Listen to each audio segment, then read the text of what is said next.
Welcome to Commercial Kitchen Chronicles, the podcast dedicated to the commercial food equipment repair industry. My name is Pat Finley. I'm a lead master certified technician at General Parts Group. My goal is to shine a light on what I believe to be one of the most interesting and rewarding industries a field service technician can work in. I love the work I do, and I'm glad you're here listening to this podcast. In this episode, Dusty, Rich, and I talk with Andrew Buigues about becoming a food service repair technician.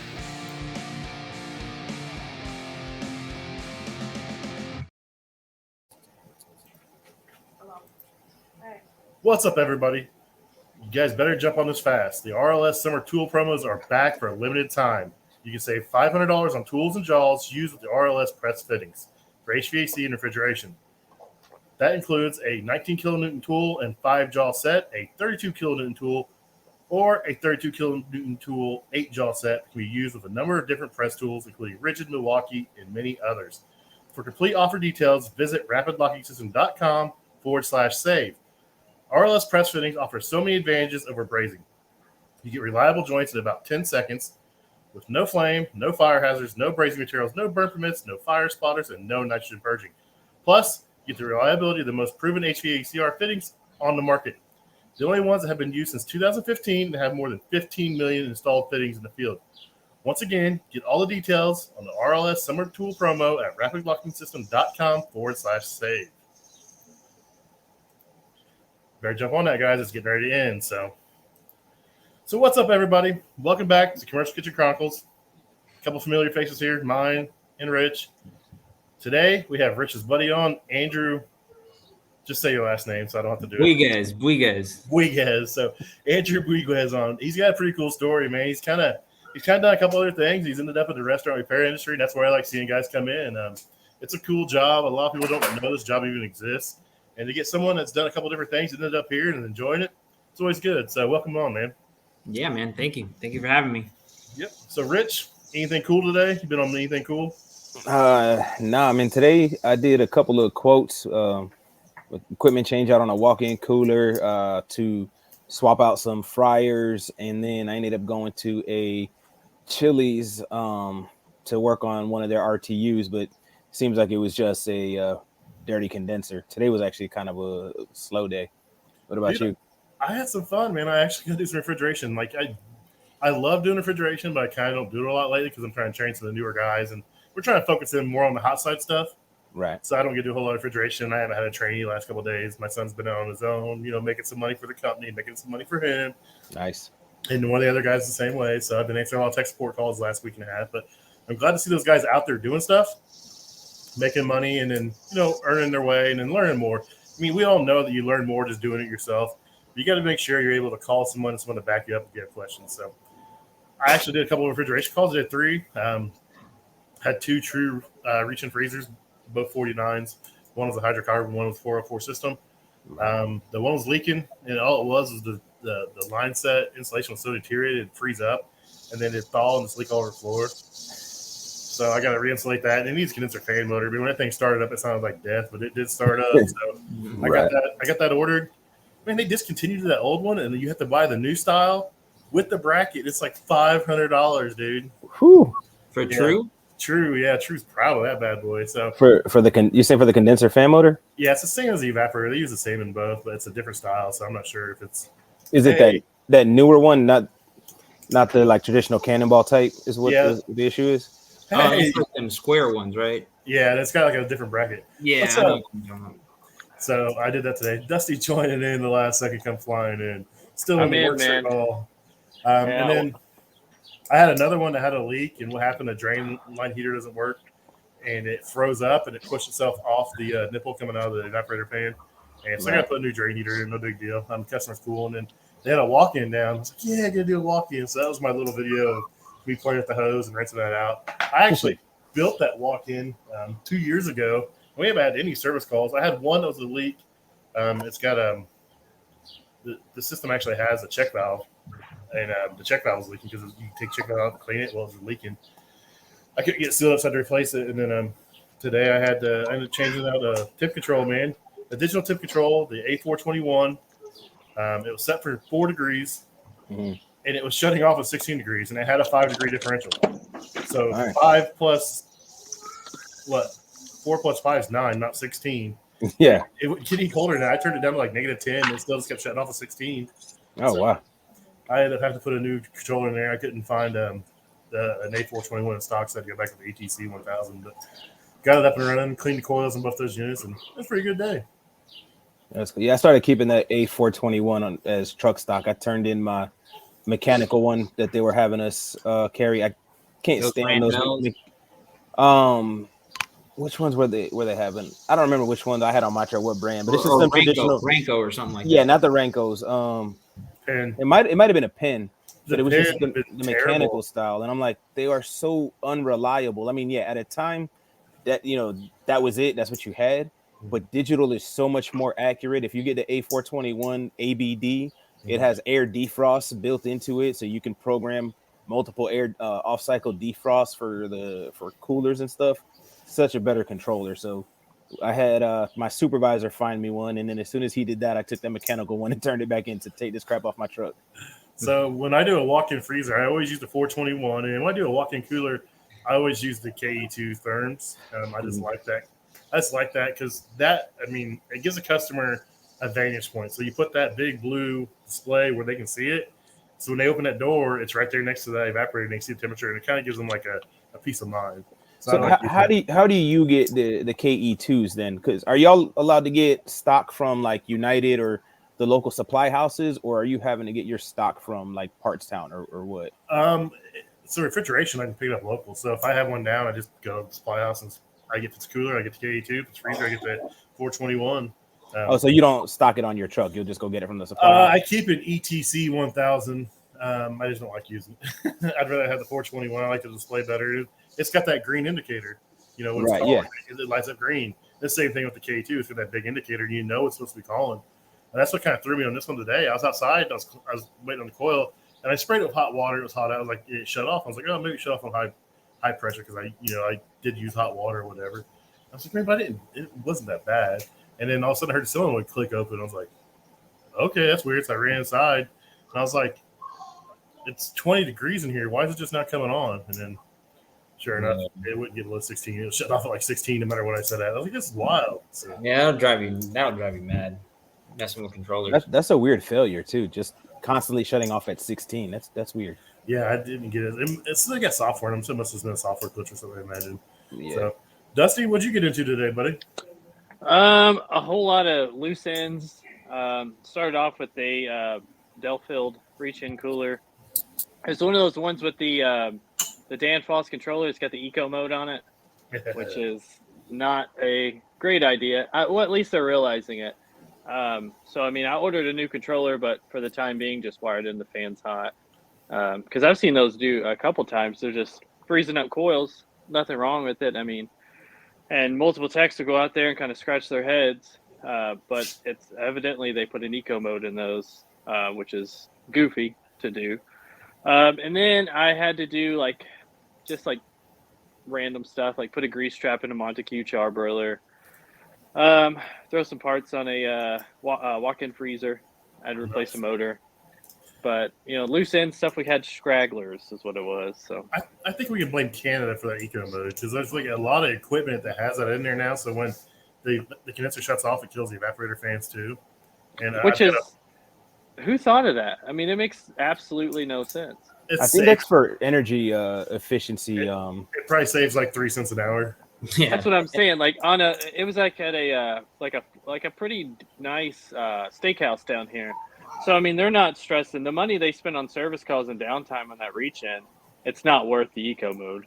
So I ran it by the GM, and he was like, "Whatever you got to do. I just don't want to see another technician out here working on this thing for the same thing." What kind of controller are you putting in there? ER 112. So the same thing like Danfoss still? It's a Danfoss, different controller. So the old one has 5 ports on it.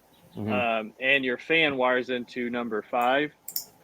And that's your fan. So that's what's controlling your fan on and off. It's not wired hot. It turns off when the compressor turns off.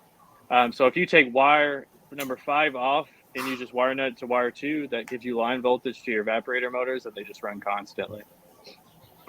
Yeah, and I think it's the ERC 112, I believe is. Yeah, personally, whenever one of those goes out, I try to replace it with a Dixel XR Universal. Those things as far as controls go, in my experience, those things are practically bulletproof. I went when I was in Florida still, I used to upgrade if a customer had a failed mechanical stat, I would upgrade it to that Dixel XR. And 100%. those things are great. And then you just can program it to not shut the fans down with the compressor, or the simple thing is just run your fans to direct power for your evap, because they should be running constant anyway. Constant, yeah. Yeah, That's what I do. I've got a buddy that's got a bar. He bought a bunch of these keg cool running kegerators, and they all did that. Like the compressor shut off and the evaporator shut off. Well, it'd get hot in there, and it'd take forever for that beer to pull back down. I was like, oh, it's just a generic, I forget what controller it was, and I knew the password. But I got in there and I just looked at I found the breakdown of the manual, and I was like, okay, evaporator fans always on. Click. See you later. Never had another issue. It's been like 2.5 years. I'm like, so stupid, dude. No. Andrew, what'd you get into today? Anything fun? Today I had an interesting one. I was at a brand new Popeyes, and they had I showed up for a warranty call on a Duke oven, and when I got there, all their fryers were down, every single one. Brand new store. That sounds like Popeyes, dude. That sounds like Popeyes. I'm like, dude, what okay, but evidently it was something with the panel. I even got it. I tried to help them out, see if I can like figure out what was going on at the breaker, and they had a shunt breaker on that circuit, and that shunt breaker was tripped. But I mean, at that point, I was like, you guys are gonna have to call Sparky to come out here and check it out, because I'm not gonna, it's a brand new store. There's probably some warranty stuff going on or whatever. So anyway, I fixed the oven. The oven just had the door switch on that Duke. It was a Duke oven. The door, like little chuck or whatever that pushes in the switch, it was just adjusted slightly off and not calling for heat. So that was easy today. And then I had to change an actuator on a Garland at a McDonald's. That was fun. Oh, that's always fun. Buddy. Yeah, getting dirty. Dude, I almost cut my fingers off on a Garland grill at Chick-fil-A. I might have changed the actuator, and I was being lazy. I left it up, and I normally put something under it so it doesn't slam all the way down. And I didn't think about it. I had my hand back in there, and I was pulling on the actuator, and I had my fingers like where the brace is, and it fell down. It came across my fingers and trapped it. And I was like, oh fuck! I just cut my fingers off, and I couldn't pull it out. And I stuck a screwdriver and pried it up, and just blood just started spraying all over the place, dude. And it just cut like across, like the 3 fingers cut right across and smashed. And they were like bruised instantly, and just like bleeding. They hurt for like months, dude. I was like, I don't need to do that anymore. My boss was like, what'd you do to your fingers? I was like, I did something at home. Yeah, we've all been there, right? That's like, it's my own fault. I'm not making you guys pay for it. I mean, I gotta do better. I mean, you say do better, then you get in a hurry, or you try to take a shortcut, and you just screw yourself. So yeah.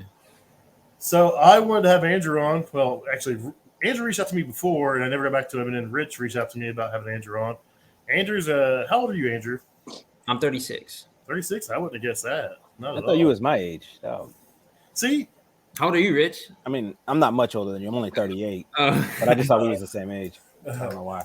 I thought Dusty was in his 20s. Like 50, bro. No, I'm just kidding. Yay, shots fired. So. I'm just kidding. It's okay. Next time I see my phone ring in the middle of the afternoon, voicemail, bro. Voicemail. Get your own tech support. So Andrew so did you sell like liquor? Were you like you worked for a distributor and you went around stores like just seeing what they needed and selling liquor? Is that what you did, or did you drive a truck? What'd you do?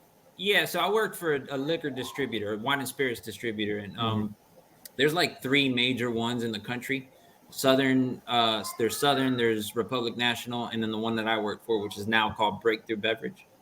And basically, I was a sales representative. We had a given territory, and I sold off-premise sales, so it was like liquor, your packaged liquor stores and whatnot. And just the whole gig was pretty much building relationships with customers. These are store owners. And you had to, I also had like Publixes and some Walmarts and stuff like that, the parts that would sell alcohol or spirits. Mm-hmm. And I had brands like Bacardi and Brown Forman that I had to represent. And then that was kind of like my competition would be the other 2 distributors, and they would have different brands that would compete against me. So if I'm coming in with deals and presentations on Jack Daniels, let's say, they would come in and have deals and presentations on Jim Beam. And the whole game is just like trying to, use marketing tactics and get your displays in the front of the store and get your eye level shelf position and all that kind of stuff. So This is my favorite now. I don't know if you can see it, but yeah, I know that one very well. If I can find it, it's hard to get. Yeah, it's super hard to get. So that's cool. So how long did you do that for? I did that for about 12 years. Dang. Yeah. Have enough one day and said, yeah, kind of, man. So my family. Shout out to my cousin. He's in the chat here, Robert Martinez. He like had been in the trade for a while. He came out into the trade as an electrician, did a lot of residential work and stuff like that. And I had gone with him to do a few jobs here and there. My dad's always been handy too, so I've always been somewhat handy, knew my way around tools and all that kind of stuff. But I got into this business, into that industry of selling liquor, and I mean, it was good, man. Like, I made a lot of money. You know, I was in South Florida. We made a lot of money. My wife was also making money. We bought a house down there. Everything was good.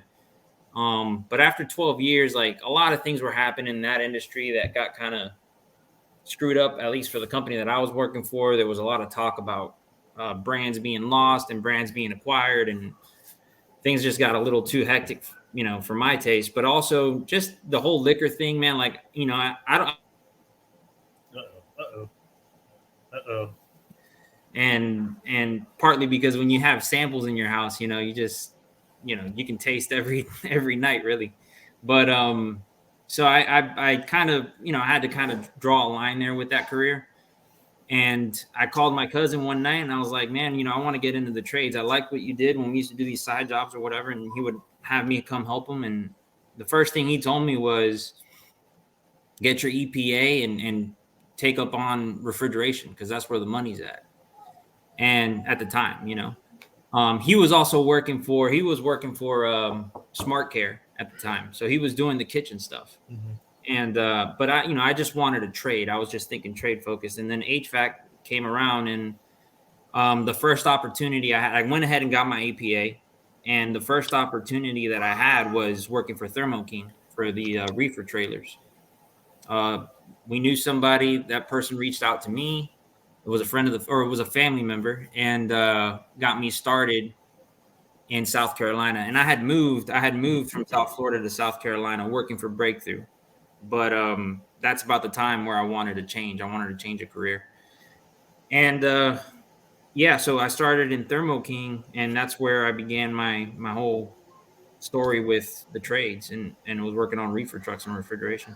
So I have an idea how a reefer truck works. I have really no idea how it works. I mean, I know there's a refrigeration system, but how do you power the refrigeration system? A generator or diesel engine? So a diesel engine, diesel engine. It's a Yanmar diesel engine. And yeah, it's funny you say that, because I went into that with an EPA, right? Mm-hmm. And, you know, I knew basically what you learn from an EPA, right? Your basics on refrigeration circuits and all that. And about the history lesson. Yeah, you know, whatever. But, you know, so I went in there, and I was, you know, green as could be. And I started off at so I was selling booze. I was making in South Florida, I was making about $100,000 a year on average. And then hit the reset button. Well, when I came up to South Carolina, I still stayed with the same company, but I had to take a little bit less money to move up here.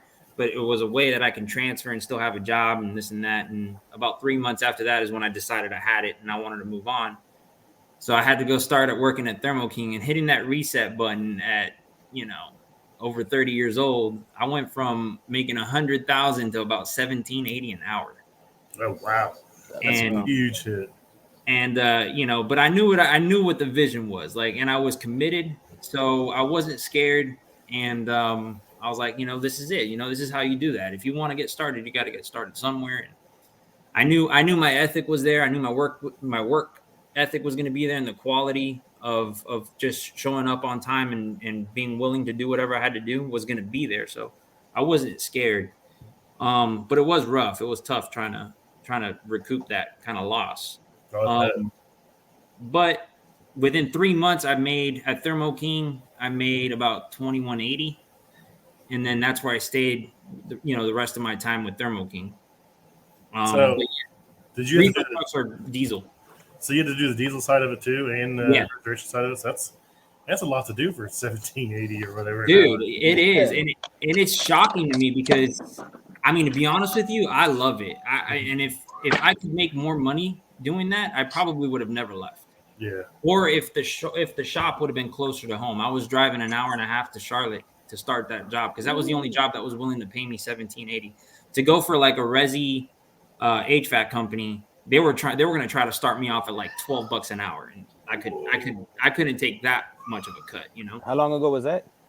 About 5 years ago. So you did some time there, and then you decided enough of Thermo King. What'd you go after that? After that, I went to a resi company, but I already had some experience to show forth, and I was already making that $21 an hour range. So I went to a local company closer to where I live at home, and it was just a walk-in. I walked into this one company called Davis Heating and Air, a local heating and air company, and he offered me $24 an hour. He offered me a little more of a boost in pay, and I was closer to home. Plus, I was going to have a service van and not pay for fuel. So, because I was paying for fuel to get to that shop too, so I was spending like $500 a month just to go to work. Wow. And so I had to take that. I took that opportunity, and then I did resi for about 3 years. 3 years, and then so you just mainly service? Did you install or just all service? Service. He threw me right into service. He didn't put me in an install, which I was like, thank God. Yeah, I hear nightmare stories about installs and being in attics all day. And all dude, yeah. I mean, service is bad enough in the attic. You can imagine being installed. So but, Dusty did some residential HVAC, right? I did for I think 4.5 years. I did a first year about 8 months in install, and I was like, no, gotta get out of this like right now. So then I remember I talked to the service manager where I was at, and I was like, man, I want to eventually switch to service. And he's like, well, you got to learn this and that. So then I just started reading and looking up everything, and then I ended up switching companies for service because install it's like you need them, you need those guys, but like they are built different. That's a different. To do that all day, even on commercial, like strictly install. I mean, that's a different kind of breed of industry there. Yeah, Respect to installers. I swapped some rooftop units, but I could imagine hanging ductwork and stuff like that. No, I'm good. I mean, swapping a rooftop unit's one thing. I did ductwork in a crawl space once, and I was like, this sucks. I mean, this is rough. Oh man, that's all we got here. So like this area is mostly crawl space, and really? Mostly crawl space and attic. Nothing in Florida. In Florida is not that big a deal because your air handler is in a closet. You're going inside a conditioned space, so to speak. That's not too bad. Yeah, but yeah, it's difficult out here. Because you gotta get creative because some of them scuttle holes in the attic are like this big. My ass ain't getting up there. My ass is stay at a restaurant. So that's cool stuff. Whenever I hear these stories, I'm glad I never did resi, and I never had the desire to do resi either. I'm good with what I've been doing. I get friends that like, hey, my refrigerator doesn't work. I was like, you're calling the wrong guy. I'm not doing it. I always just lie and be like, my tools don't go down that small. My secret's about to get out though. I just released my secret, so I'm like, might melt the compressor or something, Dude, I don't even do my own stuff. I mean, I will, but like when I had a furnace go bad, and like I bought the furnace and the air handler and everything. I ran the line set because it was just like into my basement, and I set the unit outside. And I put the unit down in the basement, and I was like, I called a guy I know. I was like, hey, can you come install this and do my transition for me? I was like, I'll pay you whatever it takes, dude. He's like, that's all you want done? I was like, yeah, I'll braze in the line sets and everything else. It was like in the winter, and he did that. I ran my exhaust out, changed over PVC, and then like April, I was like, I might want to hook my line sets up and hook my AC up now. So yeah, I don't mess around with stuff at the house, man. I just screw that shit. I buy the extended warranty and let someone else come deal with it. I got a commercial fridge out in the freezer out in the barn. If something goes bad in the house, I can throw everything out here. I ain't too worried about it. So. That's like cool. Residential's cool. I mean, but it's so mundane. I mean, as you probably know, it's like you get to the point where everything's the same. There's no change. It's all like a concept. I feel like you're working on the same unit nonstop. Yeah, no matter the brand, it's all the same stuff. All the horror stories I see right now about like you tell a customer to use capacitor and they like cuss you out because you want to charge $300 for capacitor, and they can find one on Amazon for $10 and have it here in the afternoon. I'm like, fuck you. Go ahead and put it in and kill yourself then. Yeah, exactly. I mean, it's $10 for me to drive past your house, throw it on your lawn, and just keep driving. I die. There's all those Facebook groups. Those guys are like, oh, I had a customer beat me up because I came out and cleaned their unit and told me you need capacitor. It was $300, and they flipped their shit on me, and I'm like, man, you don't need that. I don't want to deal with that, dude. I don't deal with that in this. Thank God.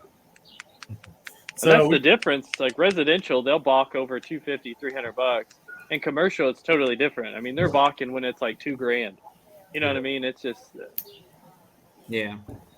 Yeah, I couldn't deal with people, man. Everyone's always like, why don't you open your own business? I'm like, because I don't want to collect money. Yeah. I don't want to do that shit. Someone else can do that.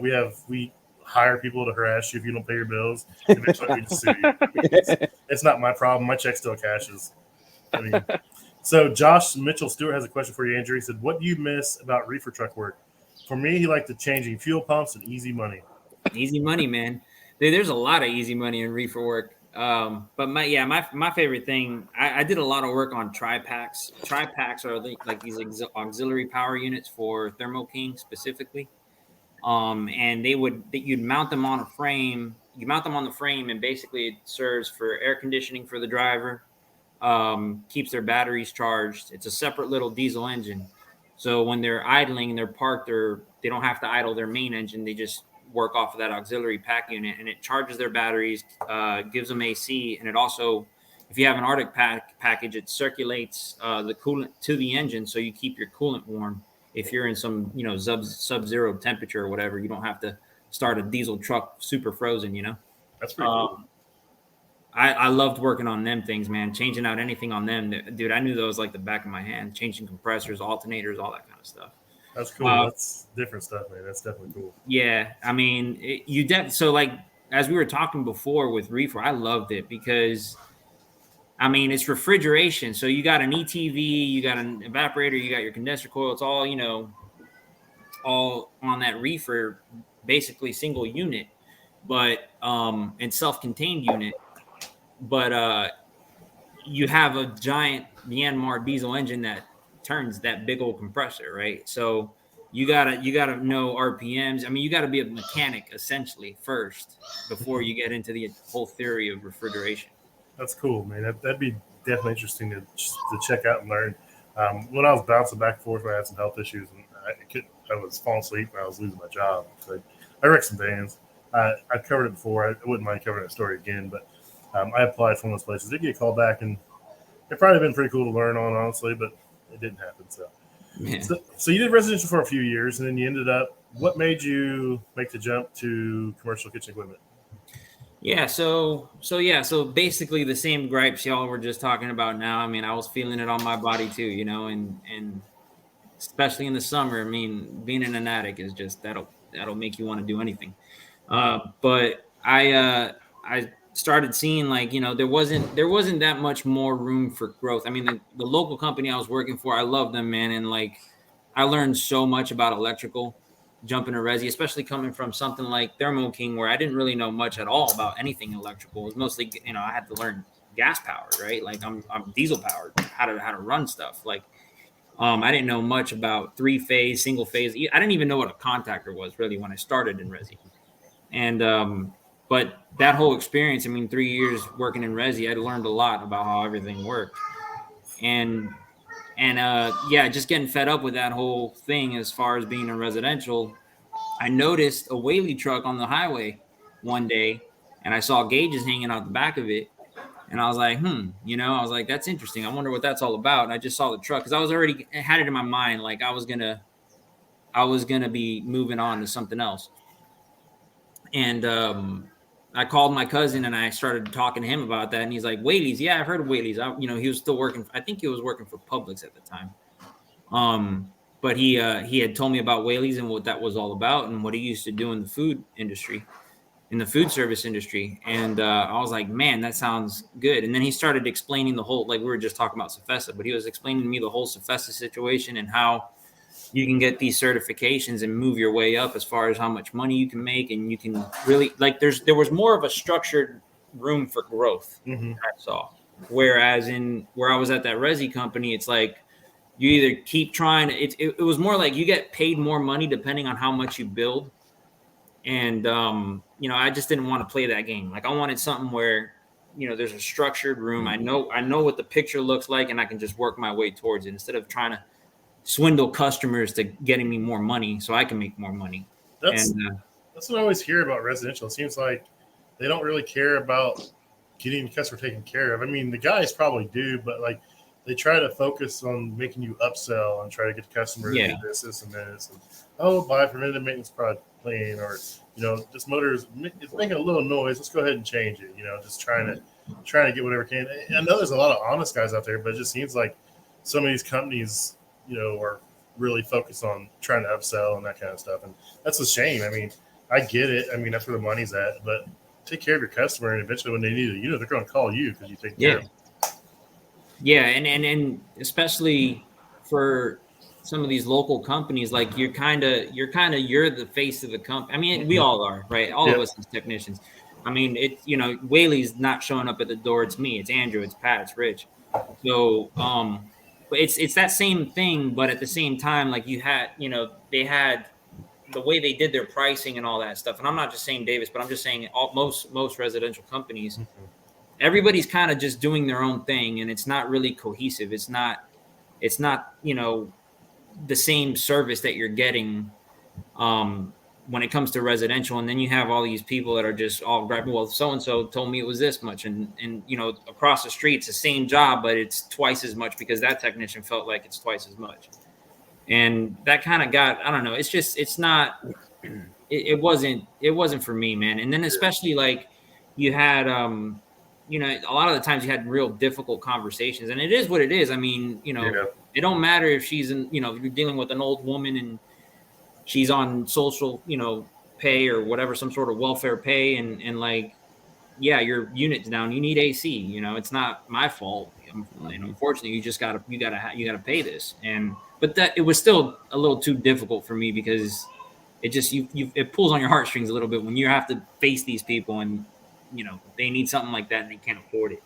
But I feel the same way. You go into some of these restaurants, everyone thinks because someone owns a restaurant they're rich, and that is far from it, man. Yeah. You go in some of these mom and pop restaurants, and the owner's in there working, and generally, if the owner's in there working, they're not collecting a paycheck. They're in there because they have to work because they can't afford to hire somebody. But then you go in there and be like, your oven's screwed, you get a bad motor, it's going to be $2,200, and you see the look in their face, like, God. And then I'm like, I can't imagine doing that in someone's house, but like, it's cold in here. You get a bad heat exchanger. I got a red tag. I can't turn it on. I can't fix it. Yeah. I mean, like, it's like, what do they do? It's just so. I'm glad I never had to experience that. I mean, hats off to the people that do it and do it right and take care of the customers. I mean, there's bad apples everywhere, but it just is what it is. The industry kind of has a bad name right now, I think. Yeah, and I still do some of that stuff on the side here and there, like for friends and like close people at local or whatever. But I actually just genuinely try to help people out. I'm not out there to just make a killing or whatever. Right. So Eric here, EC to Fix. He said that's why he left GCS Ecolab 10 years ago. I'm not a salesman and not going to swindle customers to help my sales numbers.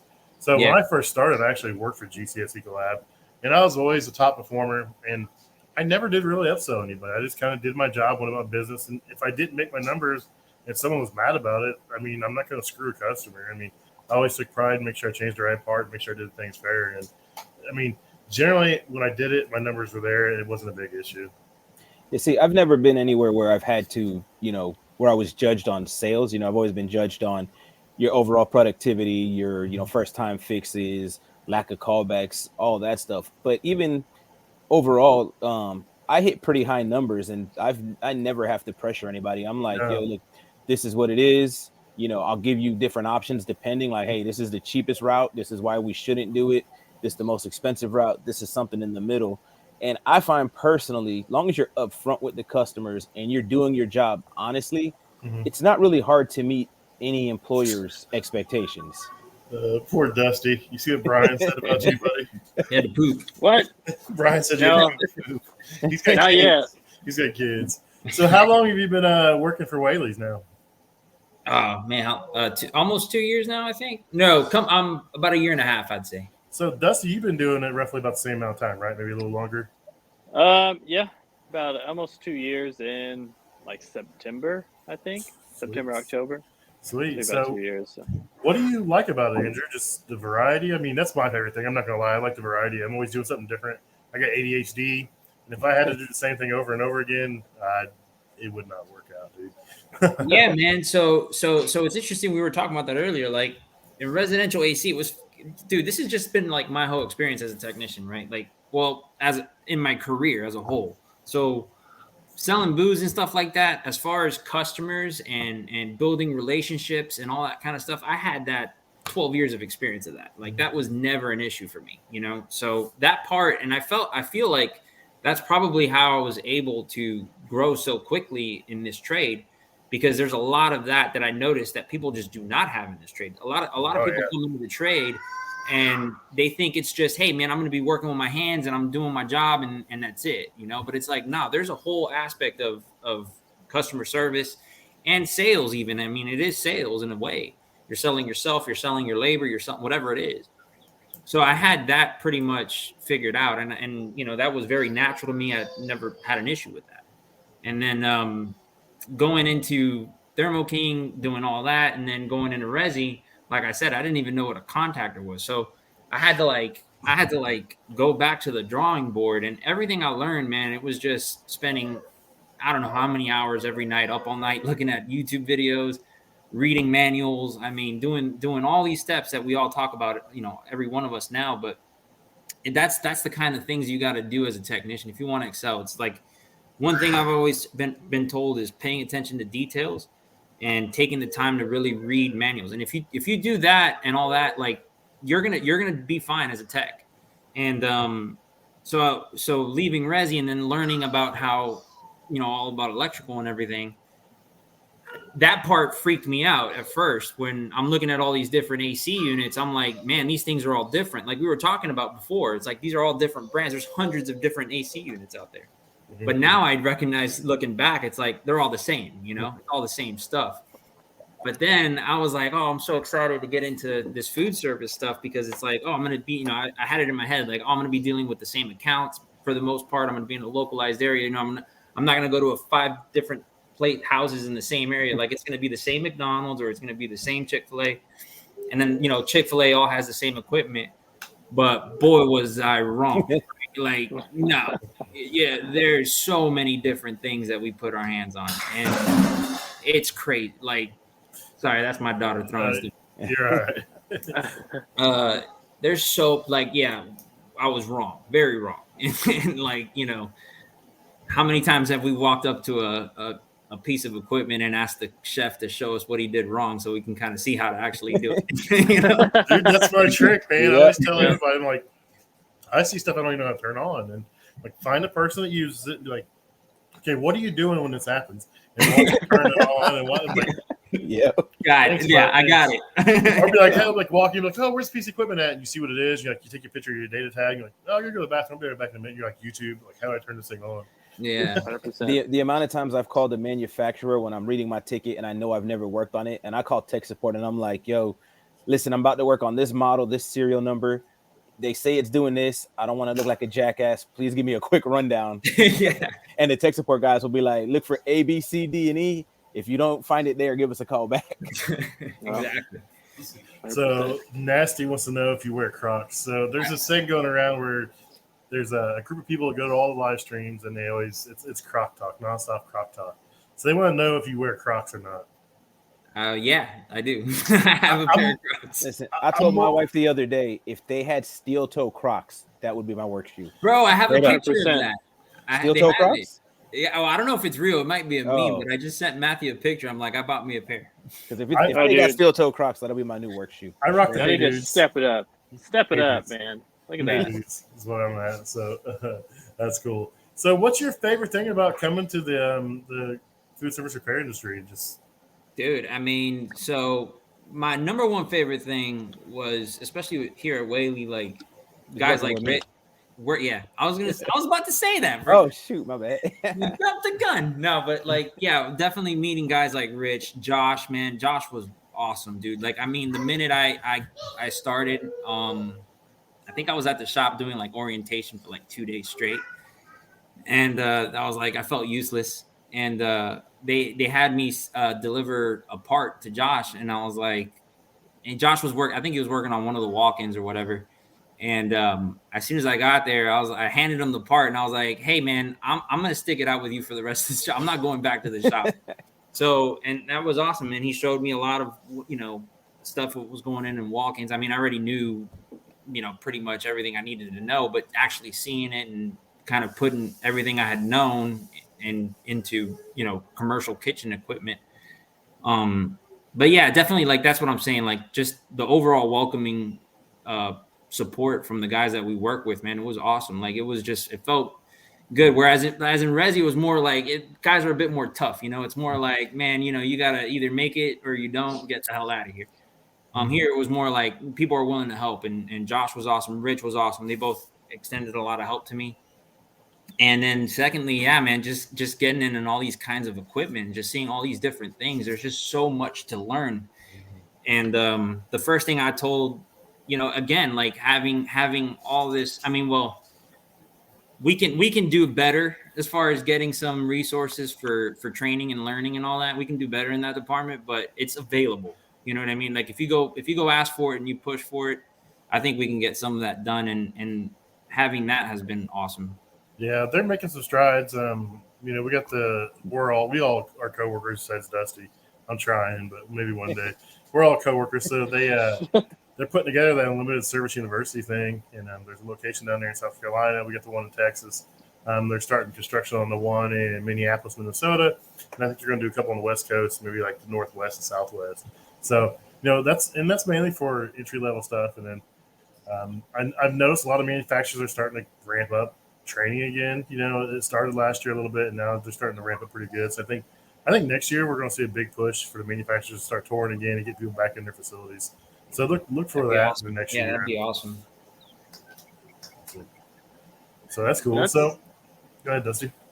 That's a thing that I think our specific trade severely needs, because if you look at like the continuing education structure for HVAC and the amount of resources you can find for like continuing ed classes, like 6 hours, 8 hours, where it's just a full course, whether it's codes or specific functions or refrigeration cycle, you can find a lot of that information in training courses just online. But as far as like kitchen equipment, it's not really available like that. You have to either do like a factory training or go to Cefesa. And I learned that when I first got in. I was like, I did a couple service calls, worked with a couple guys. I was like, I'm just going to find some training courses so I can be a lot better. And I was like, holy shit, man. Where do I find this? Manuals, man. Like, how many times have I spent a lot of time searching for certain specific manuals, and it's like you got to go through some hoops to get some of these things. Yeah, the first one I always do is I go to the Parts.on app, because there's a lot of them on there. You can find them on there, and then that's the easiest place to go. If they're not on there, it's like, well, get ready, because now you're going to do some homework to find a manual. Yeah.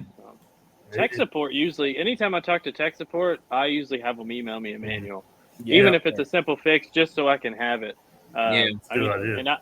And I like to print them out. Like, I like to have it on my phone, but I have my center console. I just have a crap ton of manuals in there. I just like it better physically. It's bigger.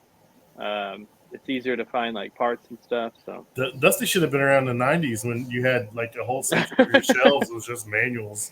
My grandfather used to have binders. I'm talking about, I don't know, 3-4 inch binders, and it was one for every freaking manufacturer. When I walked into Whaley for the first day, they had a room where they still had some of them, and that took me back to like my grandfather's garage where he used to keep the binders, because he would load up on whatever he was working on that day and throw those in his truck. When I went to GCS, man, we had binders. I mean, that was 17 years ago, and we still had the big binders. So like they'd give you a dish machine, like I said, dish machine binders, and I had like milk crates, like 4 milk crates, just full of binders. And like I kept them when I left, and when I tore down my old garage where I built my barn, they were all still in there. It was like nostalgia going back and just like looking at them. That's just, awesome. Like, pages stuck together from using them in the kitchen. I felt bad throwing them away, but I didn't have nowhere to put them, so they got tossed. So it's cool. If for anything, I mean, you get to show your son, later on in life, be like, look at all this cool stuff. Yeah, my son, dude, he's doing pretty good, man. He's running some solo calls now on his own, and he's getting it. He's calling me a lot, but I got him and another guy, they're younger, and they both call me. And I don't mind.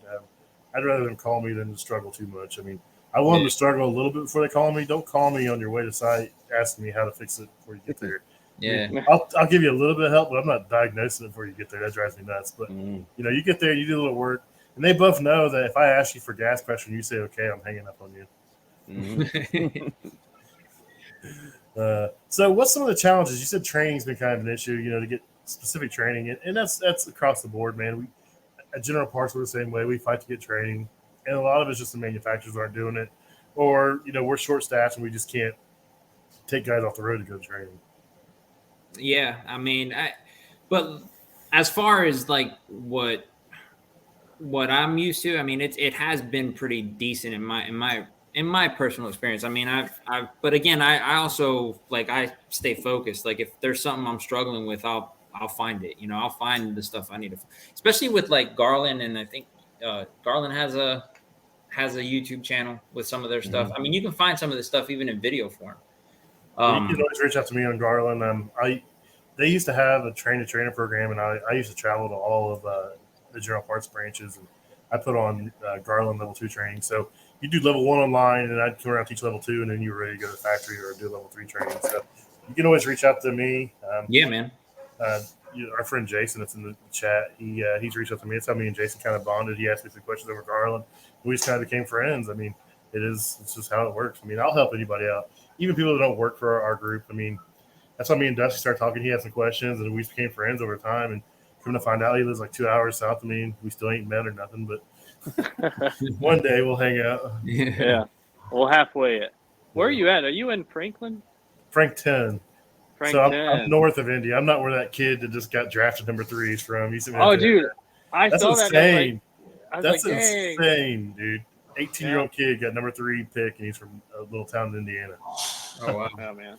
From high school. He's not even in college. He's a high school kid. I mean, he'll farm league for a while, but he skipped college. The farm league, they'll bulk him up, get some size on, they'll kick him out somebody. So that's cool. Yeah. So what do you look forward to in the next couple of years?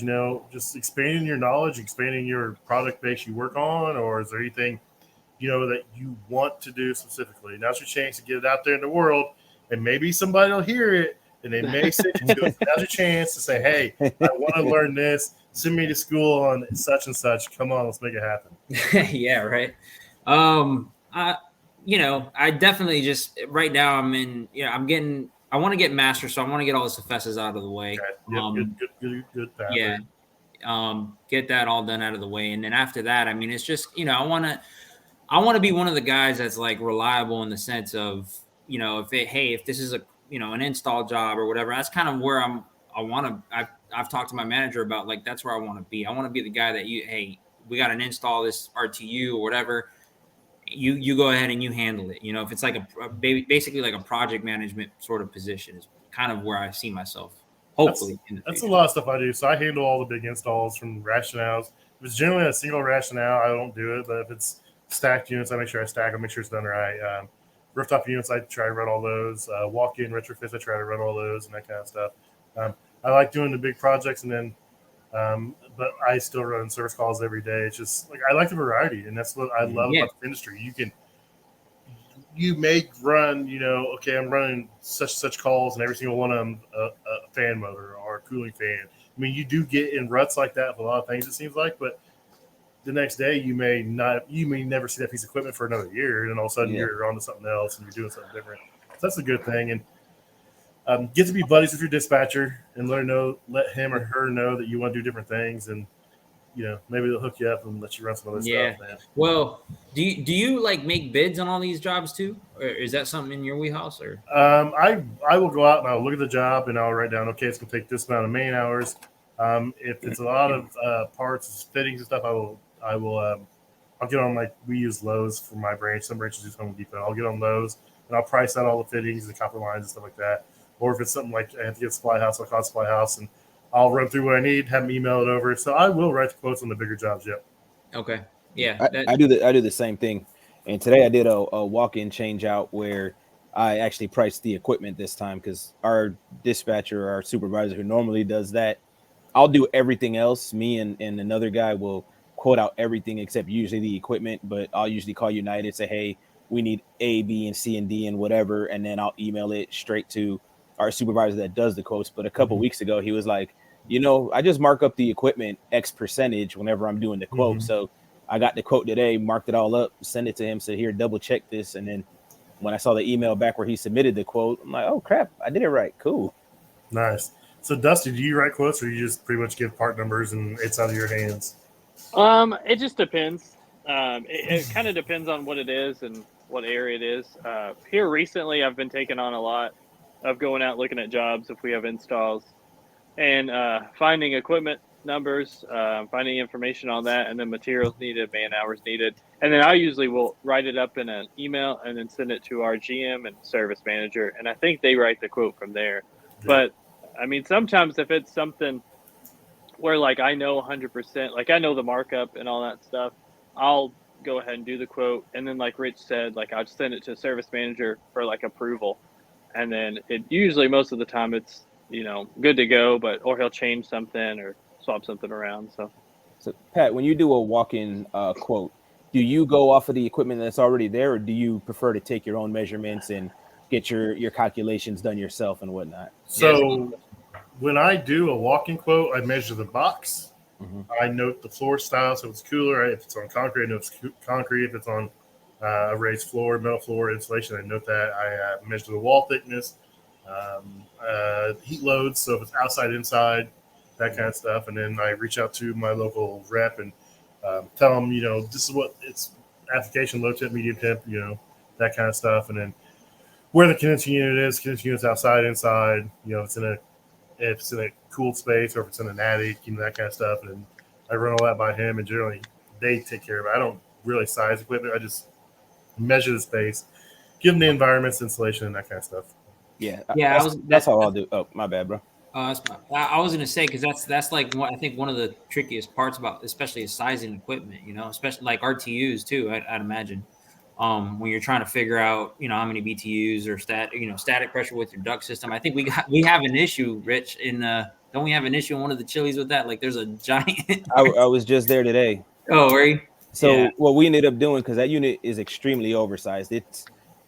I don't know, it's like 1.5 or 2.5 times bigger than the original unit that was there. Ductwork was never changed, but their corporate ordered that unit. That's what they wanted. Yeah. We just did the install, and then they started having issues with the evaporator freezing up.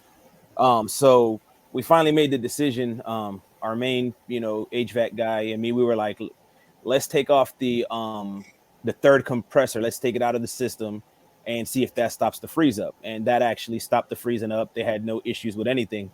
Well, they called in it's been about a month and a half. They called in, and another one of our guys goes out there and says, oh, zone 3 is disconnected. It's summertime. Let me connect zone 3 again. No good reason. No way. So I go there today. Thank God it didn't freeze up. But the reason it's not freezing up is because it was going off on high pressure because the condenser was dirty as all hell. It took me and my trainee probably 2 hours to get that condenser clean. That's how dirty that thing was. But yeah. So I've had situations like that, and I was told to like shut off the economizer and like let in so much outdoor air to try to help, you know, draw outdoor air versus trying to draw everything in from the restaurant. Yeah, we tried a bunch of stuff, nothing worked. And then me and him were talking one day, and I'm like, bro, what if you just disconnect zone 3? You know, I said, disconnect it, go back in 2 weeks and see what happens. I'm like, it can't be any bigger of a headache than it's been already. And that worked for a long time. I got a rooftop unit to work on tomorrow, and I'm kind of excited. Like I said, I haven't done a whole lot of refrigeration lately. It's like rooftop unit. I did walk in today, a couple of reach-ins, like, yes, I can do refrigeration again. I don't have a trainee with me. As much as I'd like my son to do refrigeration, I'd rather him focus on hot side and get kind of proficient with it before he tried to throw something else in it. He didn't have any kind of mechanical background. He worked for the street department. He was like driving a truck and like paving roads and stuff, and came to work here. So he had like zero mechanical aptitude. He had no idea what he was doing. So I try to take it a little easy on him, make sure he doesn't get too frustrated. I mean, you know how it is. You throw a bunch of stuff at somebody and they get frustrated. They want to quit right off the bat. So yeah. And back to kind of what Andrew said earlier, now with RTU stuff, I don't really know when it comes to the calculations and whatnot. Yeah. But you can download I think the Heatcraft app has it. But if not, you can go to the Tecumseh app or boxload.tecumseh.com, and they have a box load calculator, and you'll put in all the information, and it'll flat out tell you, you know, regular usage, you need this many BTUs. High usage, you need this many BTUs. That's the way I do it. Our local United, after the first few quotes I did, they were always spot on, so I stopped checking the numbers myself. But before that, I'm like, I need A, B, C, and D. And I learned that years ago because I was in a Manitalk class, and that's kind of why I brought this up. I was in a Manitalk training years ago, and this other service company dude pissed me off so bad. He's bragging because he says he always undersizes his walk-ins just a little bit so he could come in cheaper, get the work, and then whenever it starts to break down prematurely, like it's gonna, they get the service work because they were so cheap when they did the install. So I'm extended run times and stuff like that. Yeah, I'm like, so from that point on, I was like, I will never trust what somebody already put in a walk-in box. No, I never do. Trust it. I mean, I don't like trusting rooftop units. Most time my boss is like, hey, just get the information off there and call them and size it up. I'm like, man, I don't know if this is right. I think most of the RTU stuff we do, it's either like Chili's or Cracker Barrel or somebody where their corporate has all the specs and is like, this is what we want. We just want y'all to install it. We don't do a whole lot. We do some Buffalo Wild Wings corporate stuff, and we don't even order it. It's like we tell them, hey, this is the rooftop unit for the kitchen. This is what it is. And like, right. I've been waiting on one for over 2 years for a kitchen unit. Like in March, we go in there and we take in portable ACs, and they pipe the exhaust up into the attic, and they just pump in portable AC all summer long, dude. It's expensive, and they rent it through us. We make money hand over fist on it, I'm sure, but it's not. I've seen a lot of that in like Wendy's and stuff. Yeah, they have those little portable ACs shooting that little. Oh no, these are big commercial grade ones. These are big giant ones. Yeah, I got you. Not like the ones you like put in your room at your house if you want. I've seen those lately. I'm like, damn. That's what you can hear running in here right now is a little like one of those. Yeah. I haven't got my mini split in yet. I'd be kind of lazy, so I've got enough projects. So anything that you want to share about your journey into this career or this industry before we get off here? It's close to an hour. I don't like to go over an hour because then I can't send it to Jason. He can't download it. I got to pay for a service to send something too big. Right on. No, man. I mean, my journey is just like I just to help technicians out there. If anybody's like on the fence or wants to jump into this, man, just jump in. Just get in there. Well, I'm willing to help. Rich, I know, is one of them too, man. Like most of us guys here, like we want to teach people. We want to help people grow. Because we love it. We love what we do, right? So if we love what we do, why wouldn't we want other people to love it as well? And there's more than enough work out there for everybody to do. Yeah, dude. Yeah, we need people. We need people. So, I actually a shout out to Matthew, man. Matthew's one of the guys. I got him a job here with us. Rich can vouch for him too, man. He's been mind blowing too, man. He just was a bartender, a waiter most of his life. And he kind of struggled with me when I was trying to get him to start thinking about wanting to do this because I know he had like fixed car windows and stuff before, and I've seen his work ethic, and he had really good work ethic. I'm like, dude, that's it. You got what you need, Oh, I don't know how to use tools. I'm like, don't worry about that. We'll get that part figured out. Mm-hmm. And dude, he started with us, and he's kicking butt. He's now in Colombia, and they got him on a training situation going on that we just started, and he's going to be a technician this year, I feel. So I want to get him on the show too if he can, if he's willing to, because he's got another cool story. He went from managing hotels to bartending to PM tech to I think he's been there maybe a year. Has he been a full year with us? Close to it, if anything. And he's already at corporate doing that training. And I mean, he's one of my favorite people to work with. Probably my favorite PM tech. First time this dude rode with me, he's like, hey, do you mind if I record you with my phone and take notes so I can go home and watch what we did and learn what we're doing? I'm like, mind? I was like, hell yeah, bro. Yeah, exactly. Hey, use my phone so I can use this for content later. If I was doing content, but at that time I would have. But I mean, one time me and him were on a job and I didn't know how to do whatever we needed to do. And he's like, oh, I did this same thing with so-and-so. He pulled out his phone, found the video of them doing it, and did the repair. I'm like, yo, heck yeah, bro. That's it, and it's that kind of stuff that I think that's out there. I think people like Matthew is a good example. I mean, he was a little nervous at first. He felt like he had to go to school, get some sort of certifications and all this stuff. And I'm like, no, I just jump in, and we'll get you. What you get paid to get that stuff, Exactly. That's what I tell people all the time. Like my son, he's like, oh, I don't know, what to do or anything. I'm like, dude, just show up, dude. We'll do the rest. Yeah. He's like, well, what if we go in a bar? I'm like, you're not there to drink beer. They're not going to card you. We'll fix the shit and leave. I mean, like, don't worry about it. Just keep your mouth shut, dude. Just like fix the equipment and leave, dude. It's no big deal. Yeah. If you got a work ethic and you're willing to work, you're willing to learn, you can learn this industry and you will go far. And it does not take a long time to make a lot of money in this industry. I honestly think somebody with a good work ethic and with some common sense, within 5 years of being in this industry and really dedicating yourself to it, you can make some serious bank and a lot more than you'll make in a lot of other jobs. So Dusty brought up something earlier. It's a great point. You know, he took on learning himself, finding videos, finding YouTube videos, finding articles, and reading that stuff. And that's what a lot of these guys, if you want to be exceptional and you want to be a top tier technician, you want to make the good money, do that. I mean, you can be an average guy, just come in and do your 9 hours, 8 hours, and go home, and you can make a decent living. I mean, I like money, so I'm gonna try to do everything I can to make more money, and if that means watching Chris Stevens on HVAC videos and learning the stuff he's doing, and right, that kind of stuff. I mean, dude, I used him as an example. Like, I watched him for years. I watched HVACR Survival, and he lives, not too far away from me. Curious HVAC guy, Bill. He doesn't live too far away from me. And I've met these guys, and it's like, at first I was so starstruck that I met these guys, and now I have Chris Stevens' phone number. I can text him and ask him questions. It's like it's a friend. I'm like, this is crazy. So there's a lot of cool opportunities in this industry, and we're going to be making a lot more cool opportunities for some guys here soon. So I look forward to it. Yeah, man. I think it's also like, when you take the time yourself to do this research and actually a lot of this is consumption of watching these videos. I think, what's his name? HVAC Time is awesome. I don't know if you guys know who HVAC Time is. He does like chillers and stuff like industrial chillers, but he does his courses, man, they're bar none. They're great.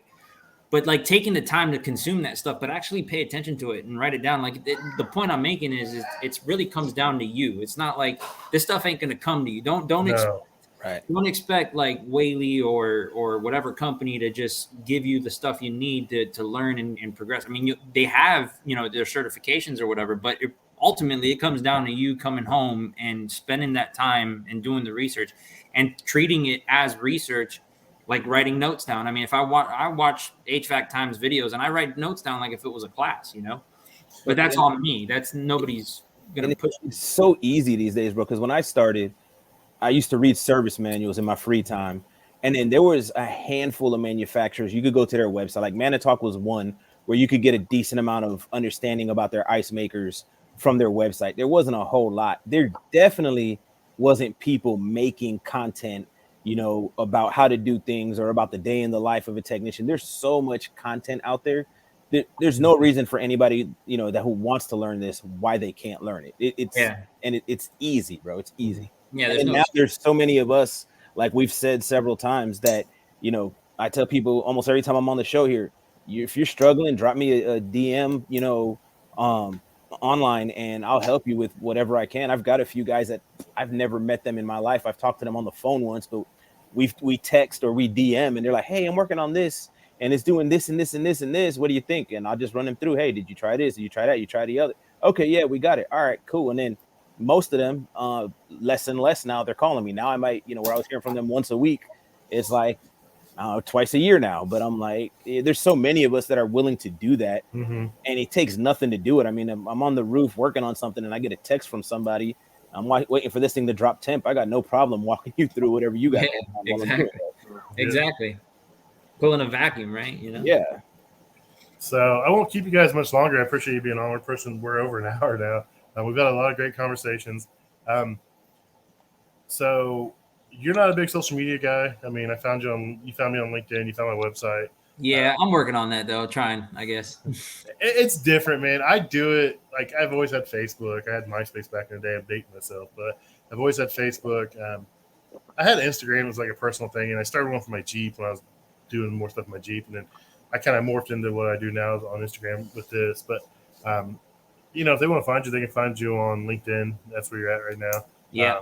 I'm gonna tag you in the LinkedIn comments on this when I put this up. But I appreciate you coming on, man. You're a pretty cool dude. You're young.